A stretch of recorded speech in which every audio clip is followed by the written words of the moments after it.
Tish here, right? And I'm sharing this with you because one of my dear coach leaders, who I absolutely adore, was having a challenge, right?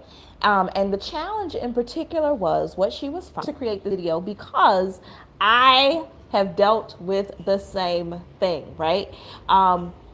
There was a time in my life where as soon as somebody said something to me or did something that was contrary to how I wanted to be dealt with, how I wanted them to respond, I found myself either doing one of two things. Either usually I would blow up inside, so it's almost like a volcano, like, but because I wanted to appear to be in control, right, I wouldn't show it on my face.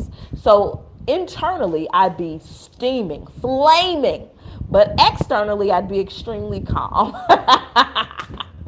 right? And so, one of the things that I started doing, one of the things that I learned really was this concept of story versus phenomena, right? Story versus phenomena. And what this concept really helped me to understand is that the phenomena, right, is what exactly is going on. So, for example, if someone was to pour water on my face right now, right, if someone was to come from the back room and pour this water on my head, right, the phenomena is they poured the water on my head. Now, the story that I might make up to go along with that, right, is that they're rude, they're not compassionate, they're not considerate of the fact that I'm on video, that I'm doing shit, that I'm busy, right? All of these stories that may or may not necessarily be true, right? That may or not necessarily be their truth, right? Not necessarily. I'm not gonna say that it may not be true, but it may not be their truth. Their truth may be that the back of my hair was on fire, right? And so they came and they poured the water on. But the thing is, the story is typically an assumption, right? The phenomena is what happened. The story is basically what we tell ourselves about what happened. Now, the way that you begin to stop blowing up in response, and this is what happens usually when humans are talking, when we are talking and communicating, or just walking through life, right? We are having an experience and we are attaching a story. We're making some assumptions about the experience that we're having.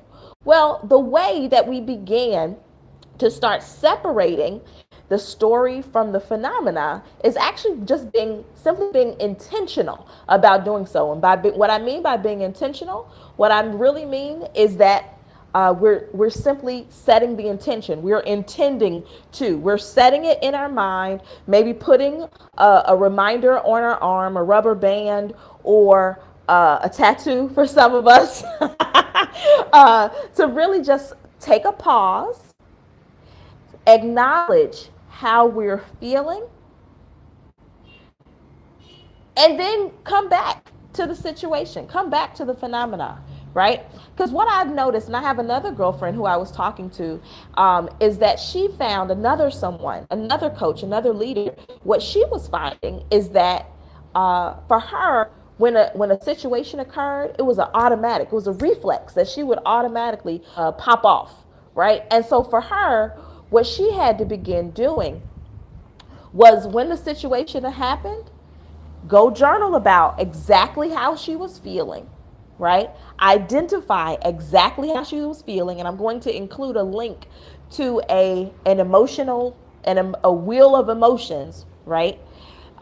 Because when we have an experience, typically it's a trigger for us, right? It's like a reflex. You know, when a doctor hits your knee and your leg kick out, right? It's our natural reaction is a reflex to however we feel in that moment or whatever else is going on, or if that person reminds us of our parent, you know, mother, father, right? It's just a reflex. It's a natural reaction. Pause. Go spend some time with ourselves, right? Get really super duper clear. This is what my other girlfriend had to do. Get super duper clear on what she was feeling, how she was feeling, where she's felt that feeling before, how this current situation may mirror a previous situation, right? Now, coach, I get it. It's a lot of shit. It's a lot that goes into coaching yourself. But if you want to stop blowing up on people, if you want to stop popping off, if you genuinely want to become someone different, the millionaire me version of yourself, this is what it takes in the beginning. In the beginning, when you're beginning a new habit, it takes paying attention to the very little details, kind of like losing weight. In the beginning, you're paying attention to every food item you eat. You're writing it down. And then eventually you get to a place where the habits are so ingrained that you've literally taken on a new identity. You've literally become someone different. You've become the best version of yourself, the millionaire me version of yourself, that you don't have to pay attention to those things. Now you've come to a place where the new habit is now a habit. It's part of who you are. It's not simply what you do, it's who you are. So if you want to stop popping off, if you want to change how you respond to certain situations, this is how you do it.